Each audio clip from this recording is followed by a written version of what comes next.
Hello, good morning, everybody. I just wanted to give you a couple of updates. Pretty brief video this morning.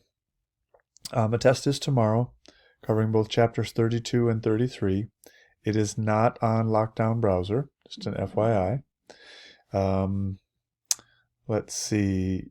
The videos that I've been showing you this week, I think I mentioned this before, when the gal starts getting very mathematical, starts putting numbers in, and you might be going, oh no, I can't do this or whatever. Don't worry about that. You're not going to be asked to.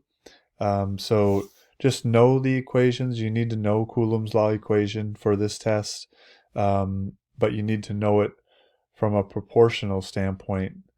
Like if this charge doubled, if that charge doubled, or if this distance got cut in half, that kind of stuff. But you're not going to be putting numbers in.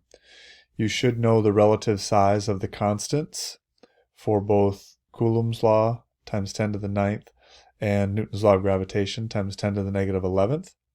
Just for comparison between the two, that electrostatic forces are quite strong.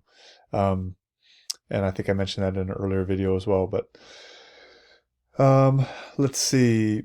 I am going to add as part of your homework, or the only thing in your homework today, is worksheet 32-2 and 33-2.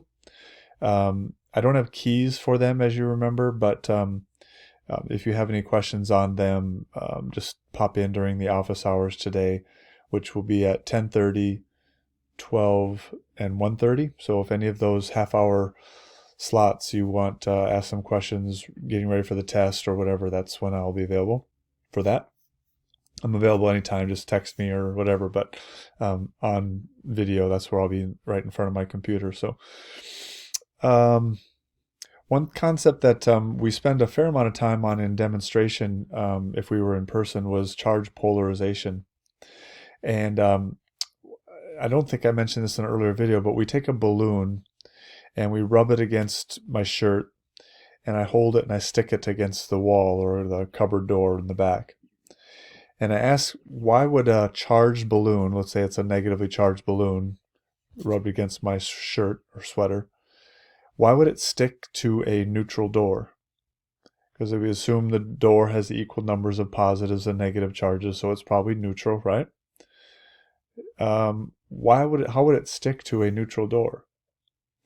And the answer is it polarizes the door, the charges in the door. So if we have a negative balloon, it takes those negative charges that are in the door and it pushes them to the far back. And then what leaves the front surface of that door positively charged, and therefore the negative balloon and the positive front of the door stick to each other. And that attractive force is quite strong.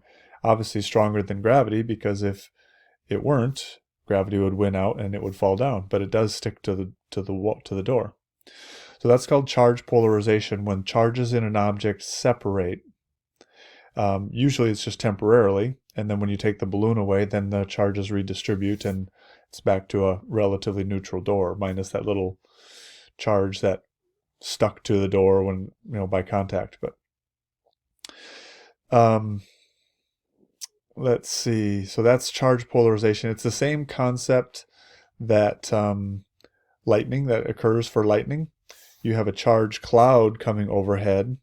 The bottom of the cloud might be negatively charged, let's say, and the buildings down below are going to get polarized. It'll push those negative charges that are in the neutral building as far away as possible.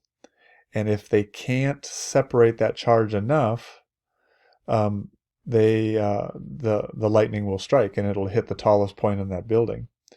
So what some people do is they put lightning rods on tops of really tall buildings or large structures. Some homes have them. So that, remember, lightning rods are point sources that are intended to leak charges off, as you'll see in the Van de Graaff video today. Or yesterday, I mean. So those charges, those point sources, leak those negative charges off to prevent lightning from occurring in the first place. So that doesn't get a big buildup of separation from the cloud to the building. Those charges just leak off into the atmosphere, and it doesn't get struck by lightning. If it does get struck by lightning, that's where it'll get struck, at the lightning rod, and then that all that energy from that lightning bolt will go directly to the ground, because if you were to trace that lightning rod, there would be a thick metal copper wire that would go directly into the ground.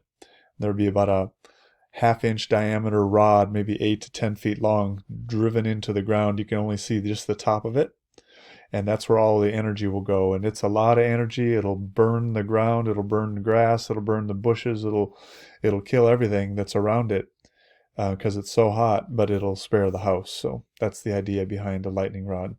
Number one is to prevent lightning, but number two is to channel the energy from the lightning strike into the ground.